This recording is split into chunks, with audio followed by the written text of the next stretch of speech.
बिस्मिल्लाहिर्रहमानिर्रहीम। बेटा आज हमारा 12वां लेक्चर है और we are going to talk about the endocrine system and some glands of the endocrine system.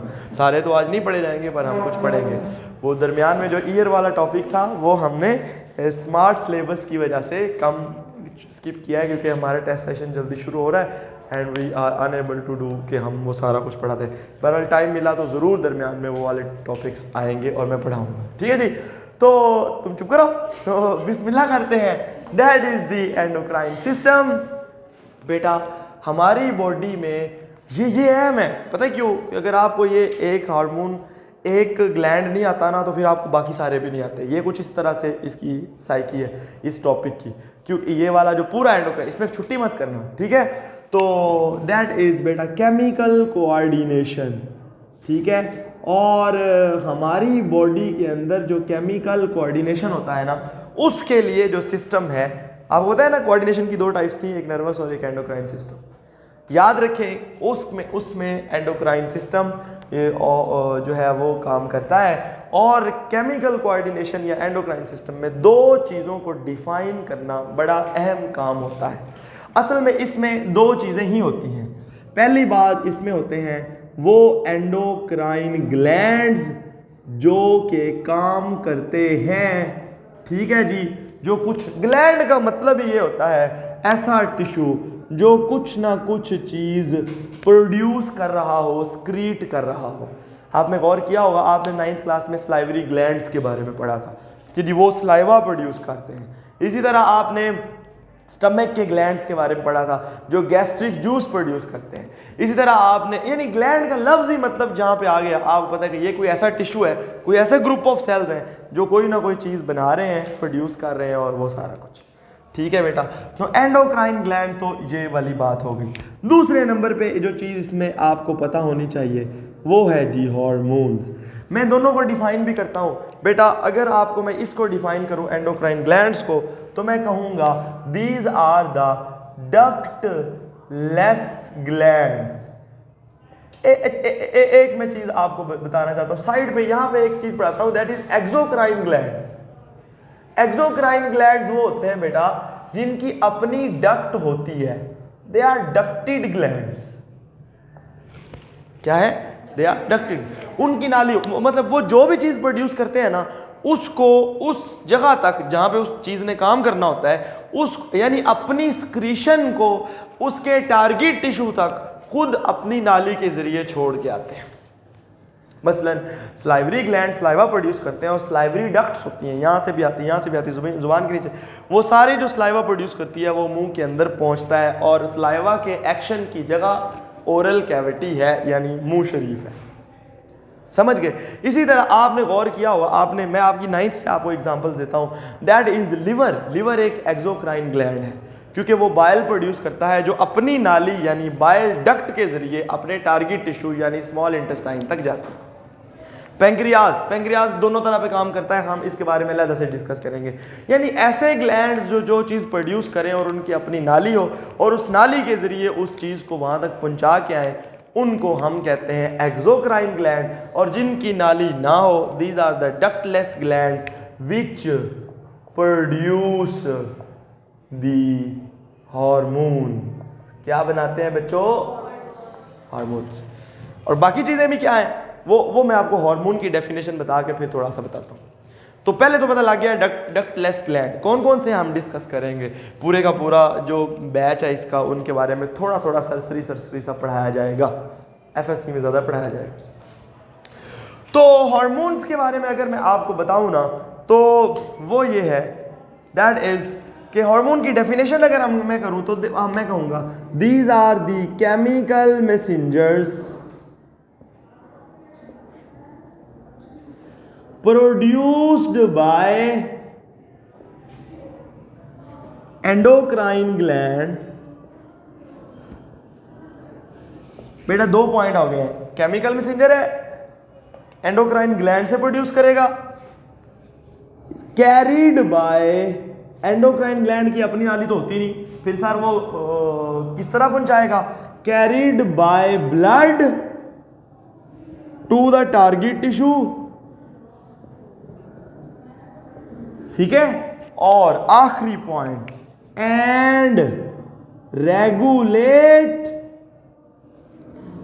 Different functions of the body. ये 4 बातें हैं, अगर आप ये पूरी लिख दें और फिर साथ में इसकी एग्जांपल भी लिख दें तो कमाल हो जाएगा। किताब में ऐसे सच नहीं लिखी, पर नंबर 1 केमिकल मैसेंजर है, नंबर 2 एंडोक्राइन ग्लैंड से प्रोड्यूस होगा, number 3 carried by blood to the target tissue होगा, और नंबर 4 रेगुलेट करेगा।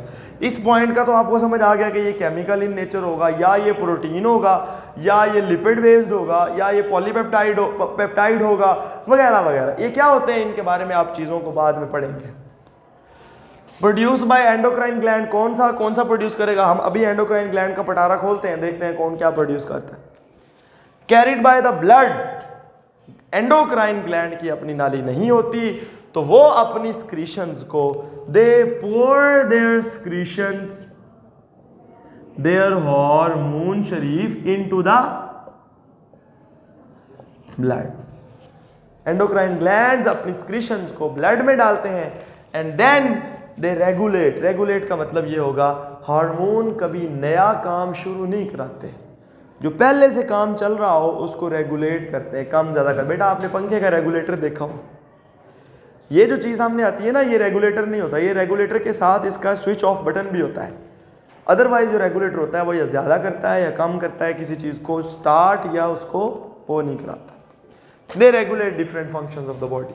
एग्जाम्पल जितने हम अभी पढ़ेंगे वो सारे आप इसमें एग्जाम्पल्स के तौर पे दे सकते हैं। तो हार्मोन्स, अब एक सवाल पैदा होता है, सर एंडोक्राइन ग्लैंड ने अपने हार्मोन को ब्लड में डाल दिया, और ब्लड तो पूरी बॉडी में घूमता है और बगैर सोचे समझे घूमता है, तो सर कैसे पता चलेगा हार्मोन को कि मैं उधर ही जाना है? मुझे बताओ जरा, बताओ, अंदाजा है? इस बात का जवाब है नूरजहां है? बोल साहब, आई साहब, कोई गिव एनी गेस? ज़हीन तरीन स्टूडेंट ऑफ द क्लास, जी प्लीज। पता नहीं। देखें, मुझे एक बात बताएं, हम डेली ट्रेन से फ़र्ज़ किया हम आए हैं, पहली दफ़ा लाहौर आए हैं, हमें पता भी नहीं है, हमें किसी ने बताया था कि तुमने जाना है लाहौर में फ़लाँ एरिया में फ़लाँ बंदे के घर चल जाना है, या वो किसी ने बता दिया कि उसका घर का नंबर ये है, या सारे घर खुले, मतलब घरों के दरवाजे बंद हैं और उनके आगे पल्ला लगा हुआ है कि जी वकार साहब इस कमरे में जो भी आए तो वो इस घर में तशरीफ़ लाएं। सही है, वो है, आप फिर उसी घर में जाएंगे ना। समझ गए बात को? आप एक गली में गए, आपको नहीं पता कि मेरे भाई का घर कौन सा है, अब जा रहे तो एक जगह पे लिखा होगा वेलकम वकार साहब। एयरपोर्ट पे जो लोग आते हैं तो वो क्या लोगों ने जो वो लगा के रखा होता है, लो जी, उनको पता चला। अदरवाइज वो कई लोग पाकिस्तान पहली दफ़ा आ रहे होते हैं, उनको तो पता भी नहीं है कि हमने किसके पास जाना है, तो उनको जो ड्राइवर लेने आया होता है वो आगे सामने शो कर देता है पर्ची कि भाई मिस्टर फलां इधर आ जाए। समझा गई बात की? तो जो वो बंदा उधर आ जाता है। अभी मेरे दिमाग में एक बात आ गई थी, अरे समझ आ गई बात की। लेकिन मैं आपको एक चीज़ बताना चाहता हूँ, वो ये है बेटा कि एक चीज़ होती है रिसेप्टर। हार्मोन पूरी बॉडी में घूम रहा होगा, लेकिन जहां उसका रिसेप्टर है लगेगा वो वहीं जाके। सही है? तो वो जिस जगह पे उन्होंने एक्शन करना होता है ना, उनके रिसेप्टर होते ही वहां पे, हर जगह पे नहीं होते। इसलिए हार्मोन पूरे ब्लड में घूमने के बावजूद अपने रिसेप्टर्स पे जाके उसी जगह पे एक्शन करता है जहां उसे करना चाहिए। अब हम आते हैं बेटा, इसमें कोई बात है, इसमें कोई चीज़ रहती है तो ज़रा जल्दी से मुझे बता दें ताकि मैं ऐसे कोई चीज़ मिस ना कर जाऊं। तो चलो ये आगे वो एक मेटामॉर्फोसिस है, उसको भी हम पढ़ते हैं कि वो क्या चीज़ है। हम डायरेक्टली शुरू करते हैं, और पहला ग्लैंड जो बड़ा ही अहम है, लॉन्ग क्वेश्चन भी आ सकता है, द पिट्यूटरी ग्लैंड। क्यों अहम है मैं आपको बताता हूँ, क्योंकि एक तो आपको पता है, मैं आपको बताता हूँ बेटा, आपको एक बात कही थी, हाइपोथैलेमस नर्वस कोऑर्डिनेशन और केमिकल कोऑर्डिनेशन में राब्ते का काम करता था। कैसे करता था? क्योंकि वो पिट्यूटरी ग्लैंड को कंट्रोल करता था, याद है ना? तो फर्ज किया बेटा दिस इज द हाइपोथैलेमस, और जनाब ये एक धागा होता है, और ये पिट्यूटरी ग्लैंड एक छोटा सा ग्लैंड है, एक मटर के दाने के बराबर का, और मैं थोड़ा सा बड़ा करके इसलिए बनाऊंगा because we have to study. और असल में इसके 3 लोब होते हैं, लेकिन 10वीं क्लास में इसके बारे में 2 लोब को एक्सप्लेन किया गया है, तो हम 2 की बात करें। जो आगे वाला एक लोब है दैट इज कॉल्ड, बेटा जो मैं ब्लू से मार्क कर रहा हूं, that is called anterior pituitary gland. समझ रहे हैं आप बात को? और ये क्या चीज है? हाइपोथैलेमस। और ये जो स्टैक है जिसकी मदद से पिट्यूटरी ग्लैंड हाइपोथैलेमस से जुड़ा हुआ है, ये न्यूरॉन्स होते हैं, और इसको भी मैं ऐसे बना, इसको हम इनफंडिबुलम कहते हैं। क्या कहते हैं? यानी ये वो धागा है with the help of which the pituitary is attached to the hypothalamus and it is made up of the neurons as well। अब अगर आप गौर करें तो ये एंटीरियर पिट्यूटरी है, इसको एडिनो हाइपोफाइसिस भी कहते हैं, और ये जो हैं ये साहब हैं जी पोस्टीरियर पिट्यूटरी, और इनको हम कहते हैं न्यूरो हाइपोफाइसिस, शायद पोस्टीरियर पिट्यूटरी लोब। इनके दरमियान में एक मीडियन लोब भी होती है, उसके भी 2 हार्मोन्स हैं, पर अभी हम उसको डिस्कस नहीं करने जा रहे हैं। एक बात तो आपको ये समझ आ गई। एक मैं आपको थोड़ा सा हिंट हाइपोथैलेमस के बारे में देना चाहता हूं। हाइपोथैलेमस भी एक आप कहें सर वो तो नर्वस सिस्टम का पार्ट नहीं था।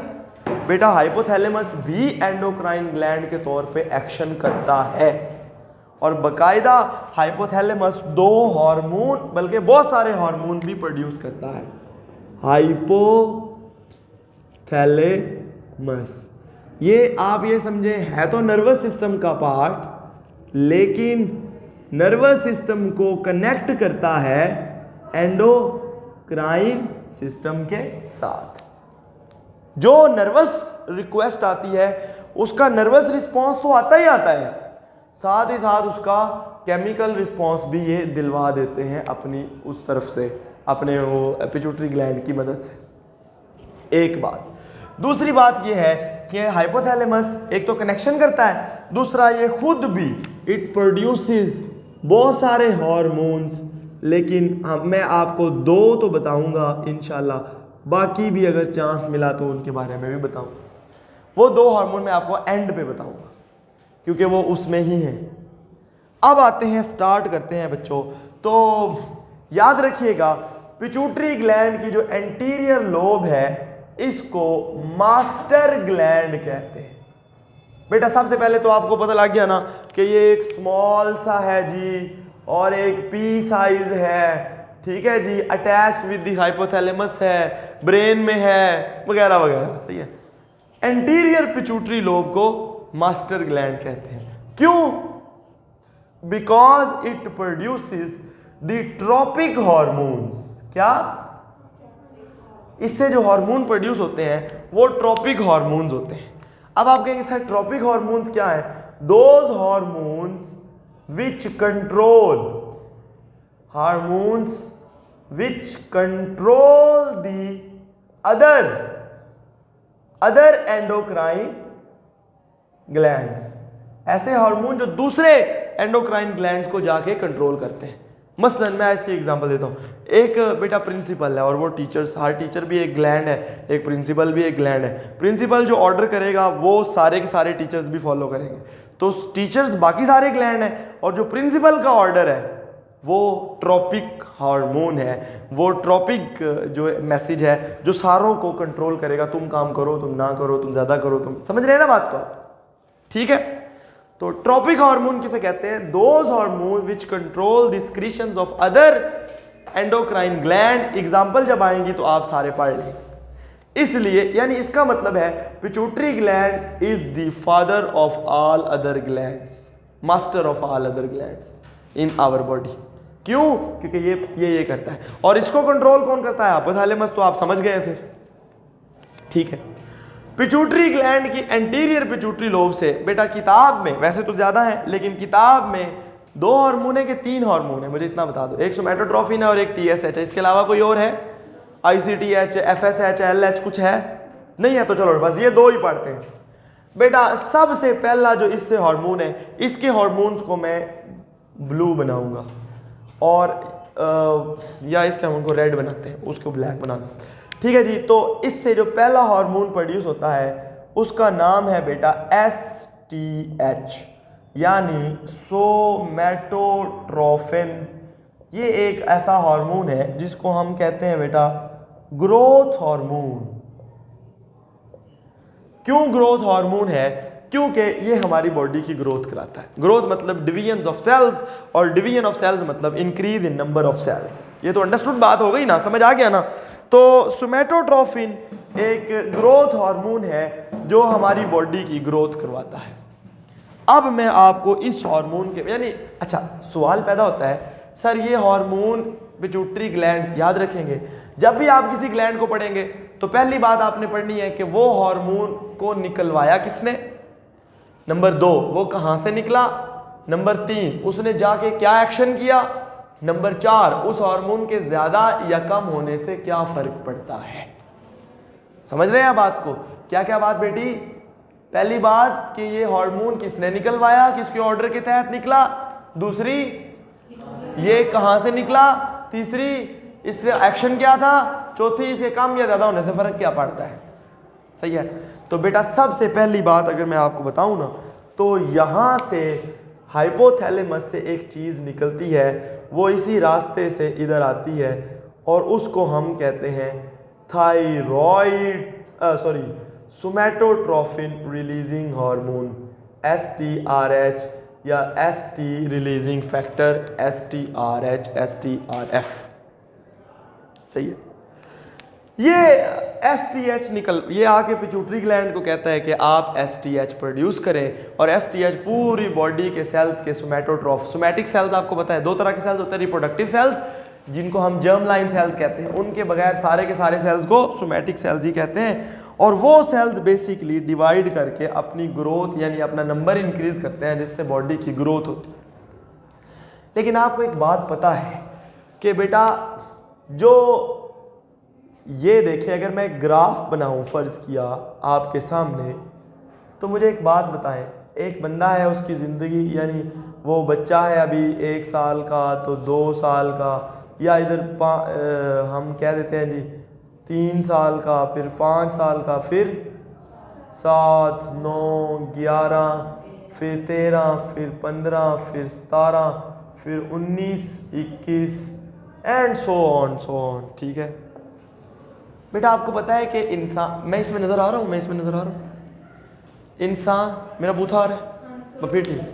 इंसान की बॉडी की ग्रोथ जो होती है वो हमेशा नहीं चलती, वो कुछ देर तक चलती है उसके बाद बंद हो जाती है।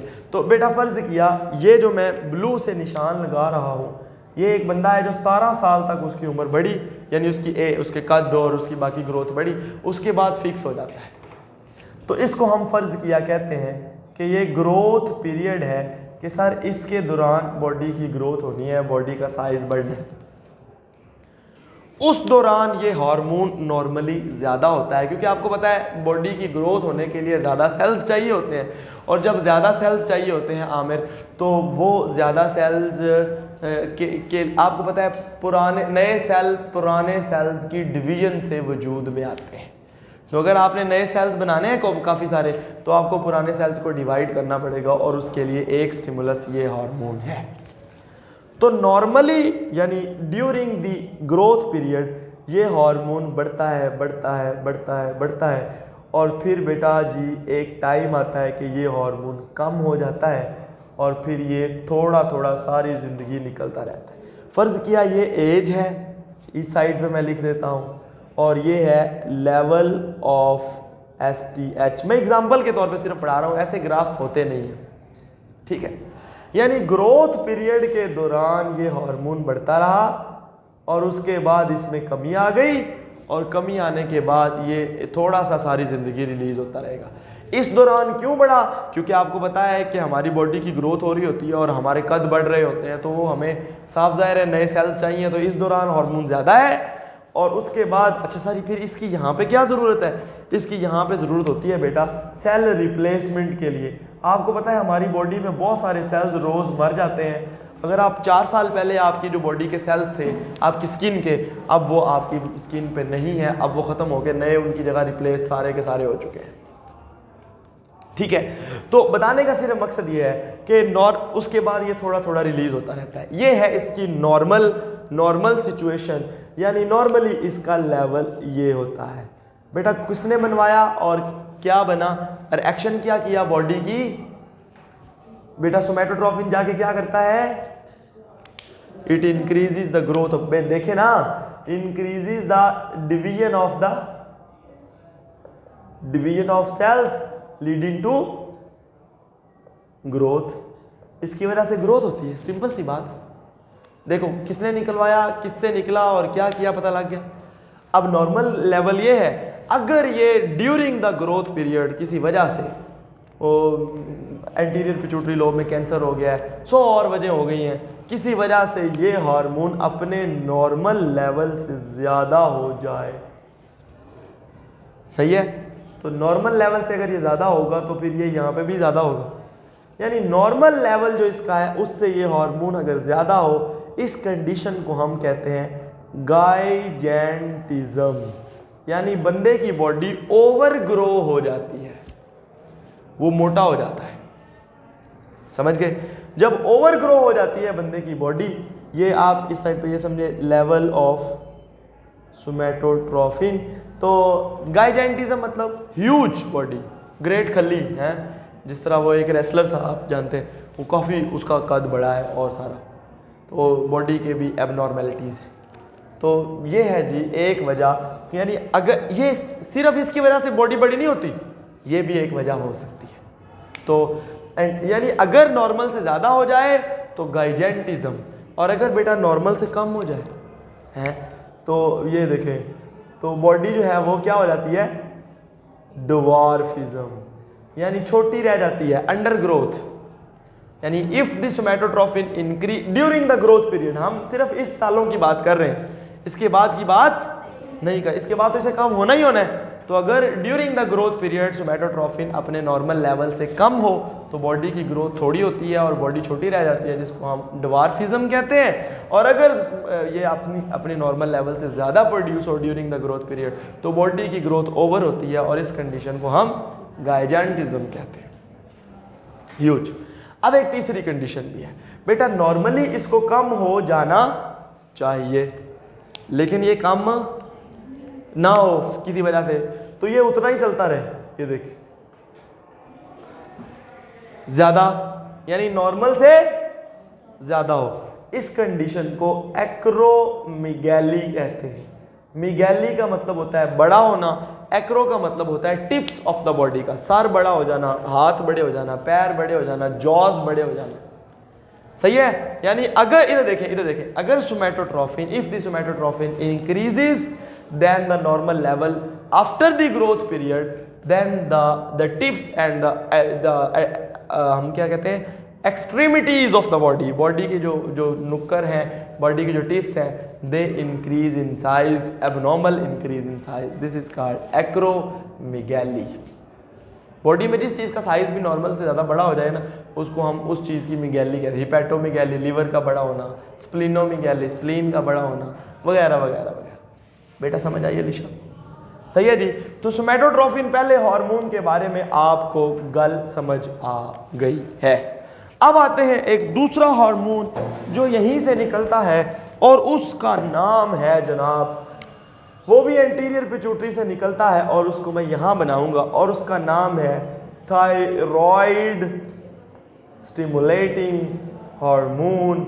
और इस हार्मोन को भी निकालने के लिए रिलीजिंग फैक्टर ऊपर से आता है, और उसको फर्ज किया वो ये आ रहा है, और उसको हम कहते हैं TSH releasing factor, thyroid stimulating hormone का रिलीजिंग फैक्टर। वो भी एंटीरियर पिट्यूटरी के पास आता है, और उसे कहता है कि थायराइड स्टिमुलेटिंग हार्मोन प्रोड्यूस कर, वो TSH प्रोड्यूस कर देता है।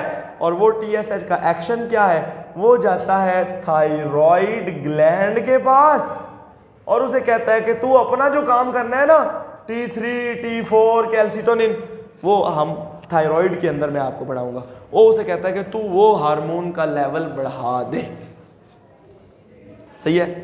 इसको मज़ेदार बात बताऊं, अगर ये ज़्यादा हो जाए ब्लड में T4, ये जाके ब्रेन को कहता है कि मैं ज़्यादा हो गया हूँ, हाइपोथैलेमस को कहता है, हाइपोथैलेमस इसको बनाना बंद कर देता है और ये इसको बनाना बंद कर देता है। नहीं समझ आई? इसे नेगेटिव फीडबैक कहते हैं, मैं आपको पढ़ाऊंगा। क्या कि अगर T4 लेवल पूरा हो जाए, मतलब मैक्सिमम जितनी उसकी लिमिट है वो वहाँ पे है, तो वो जाके बताएगा, हाइपोथैलेमस को स्टॉप करेगा कि भाई आप क्यों ये बार बार भेजी जा रहे हैं कि ये बनाओ ये बनाओ, ठीक है, वो उसको बंद कर देगा और वो यहाँ से ये रिलीजिंग फैक्टर बंद कर देगा। ये आके तो ये इधर से अगर रिलीजिंग फैक्टर नहीं आएगा हाइपोथैलेमस से, तो पिट्यूटरी ग्लैंड अपना हार्मोन भी प्रोड्यूस, थायराइड, हाँ पिट्यूटरी TSH प्रोड्यूस नहीं करेगा और सारा काम स्टॉप हो जाएगा, नॉर्मल पे आ जाएगा। ये है बेटा एंटीरियर पिट्यूटरी के 2 हार्मोन्स की सारी स्टोरी, और बड़ी इंटरेस्टिंग है। अब पोस्टीरियर पिट्यूटरी के 2 हार्मोन है, वो मैं आपको, बड़े आसान हार्मोन है, बड़े मैं बता ही देता हूँ। ये देखें आप, पहले हार्मोन का नाम है, मैं अगर आपको बताऊं तो उसका नाम है ऑक्सीटोसिन, और दूसरे का नाम है वैसोप्रेसिन या ADH। याद आया कुछ? एंटी डायूरेटिक हार्मोन, और किडनी वाले चैप्टर में पढ़ा था। अच्छा देखें, ये इनके बारे में कहा यह जाता है कि ये दोनों हार्मोन ADH भी प्लस ऑक्सीटोसिन भी, ये दोनों हाइपोथैलेमस में बनते हैं, पिट्यूटरी में नहीं बनते। ये समझ आई?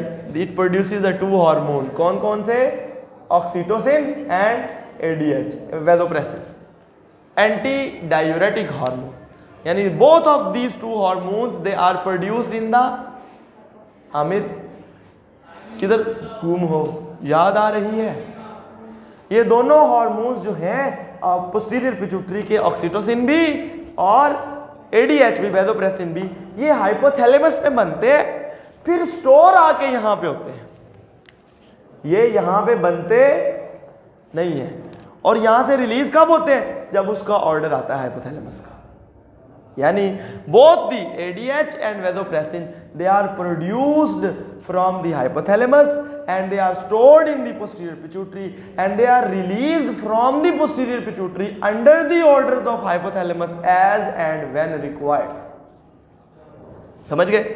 यानी ये हाइपोथैलेमस से बनते हैं, पिट्यूटरी में स्टोर होते हैं, और काम क्या करते हैं? जब ये तो आपको पता है, ये जाता है किडनी के पास, और वहां क्या करता है? वहां it causes increase in selective reabsorption of water. याद है पानी बचाना? इनका नाम ही ये है, एक लफ्ज है यूरेसिस, इसका मतलब है पेशाब बनना, यूरिन सिंथेसिस, यूरेसिस। एक होता है डायूरेसिस, मतलब ज्यादा यूरिन बनना, और एक होता है एंटी डायूरेसिस, मतलब कम यूरिन बनना। तो ये hormone which is responsible for the less urine formation in the, ये कम लाइट है ऐसे शोका ना। अच्छा जी, तो ये कम, this hormone is responsible for less urine production in the kidney. Kidney से जाके ये यूरिन की प्रोडक्शन को डिक्रीज करता है। कैसे?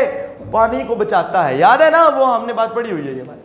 अच्छा, दूसरा हार्मोन है जी ऑक्सीटोसिन। इसके 2 काम है बेटा, इसके यानी इसके एक्शन की जगह 2 हैं। एक तो है बेटा मेमोरी ग्लैंड्स, पहले मैं बता देता हूं, मेमोरी ग्लैंड्स, मां के मेमोरी ग्लैंड से बेटा ये दूध की इजेक्शन कराता है जब बच्चा दूध पीने लगता है, इजेक्शन ऑफ मिल्क। गाय को जब हम बच्चा छोड़ते हैं ना, तो वो दूध नीचे आ जाता है, वो इस हार्मोन की वजह से आता है। कई दफ़ा लोग टीका लगा के भैंस का दूध निकालते हैं, वो टीका भी बेसिकली ऑक्सीटोसिन होता है। समझ गए बात? और दूसरा हार्मोन ऑक्सीटोसिन का दूसरा एक्शन सेंटर क्या है? वो है जनाब यूटरस, बच्चादानी।